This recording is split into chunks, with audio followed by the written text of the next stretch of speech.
آپ سے میں نے مختصر کرنا ہے تھوڑا ہے، آپ سے صرف یہ گزارش کرنی ہے کہ آج جس پرفتن دور سے ہم گزر رہے ہیں، والدین بڑے موٹے موٹے آنسو آتے ہیں، رو کر سوال کرتے ہیں اولاد نافرمان ہو گئی، اولاد بات نہیں مانتی ہے، باپ کی آنکھوں میں آنکھیں ڈال کر بات کرتی ہے، آنکھوں سے حیا ختم چکا ہے، اس کی وجہ کیا ہے؟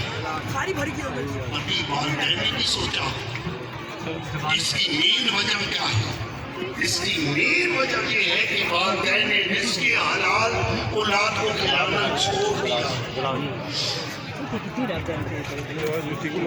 عبادت میں سے سب سے جو پہلا فرض ہے وہ رزق حلال ہے۔ اگر رزق حلال کھا کر عبادت کرو گے، نوافل پڑھو گے، قرآن کریم کی تلاوت کرو گے، جو بھی عبادت کرو گے تمہیں سرور ملے گا، اور اگر ایک لقمہ بھی حرام کا اندر چلا گیا تو 40 دن تک تمہاری عبادت قبول نہیں ہوگی۔ آج ہمیں سکون کیوں نہیں ملتا ہے؟ ہر کوئی پریشان حال ہے۔ ارے جب انسان اللہ کے ولیوں کے مزاروں پہ جاتا ہے، وہاں جب ہاتھ نہیں دیتا ہے تو دلوں کو سکون ملتا ہے، دلوں کو سکون ملتا ہے۔ جب صحب نظر اٹھاتے ہیں تو تدبیر بدل کے رکھ دیتے ہیں۔ ارے میرے خواجہ خواجوانی ہاتھ اٹھائے تو کوئی منصور معصومی بنتا ہے، کوئی میں اب بڑے بڑے بزرگ بیٹھے ہوئے ہیں، میں کسی کا نام نہیں لینا چاہتا، یہ سارے ہیرے ہیں میرے خواجہ کے، یہ کتنے خلفاء بیٹھے ہوئے ہیں، یہ میرے خواجہ نے کرم فرمایا اور ہاتھ اٹھائے اور ان ہیروں کو اللہ سے مانگا۔ تو پیر یہ آسمانی بھی جب آؤ تو ادب کر کے گھر سے جب چلو تو یہ تحیہ کرو، اے مرشد کامل میں تیرے قدموں میں حاضر ہو رہا ہوں، اے مرشد کامل میں تیرے قدموں میں حاضر ہو رہا ہوں اور خالی دامن آ رہا ہوں۔ دیکھتے ہیں میرا خواجہ کتنا کرم فرماتا ہے، تو میرا ایمان کہتا ہے میرے خواجہ کے در پہ جو بھی آتا ہے تو جھولی بھر کر واپس آتا ہے، پریشان حال آتا ہے تو خوش ہو کر جاتا ہے، نافرمان آتا ہے تو فرما بردار بن کر جاتا ہے،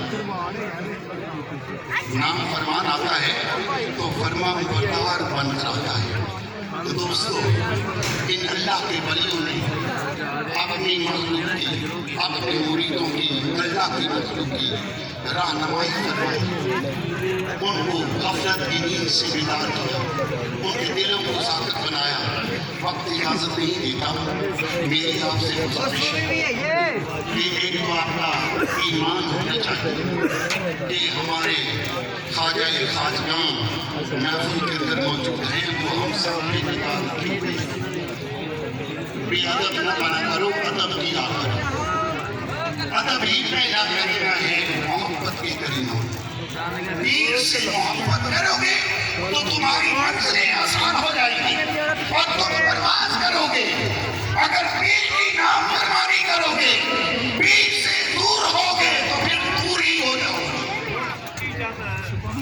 آپ کا ایک ایک لفظ ہماری زندگی کا وظیفہ ہونا چاہیے۔ تو میری اللہ کی بات ہمیں دعا ہے، اے اللہ جتنے بزرگان دین، جتنے خلفاء، جتنے مریدین سفر کر کے دور دور سے آئے ہیں، اس آسمانی مانیہ میں آئے ہیں، تو میں خواجہ سے ہاتھ جوڑ کر عرض کروں گا میرے خواجہ کسی کو خالی واپس نہ لوٹانا، سب کے دامن بھر کر واپس لوٹانا۔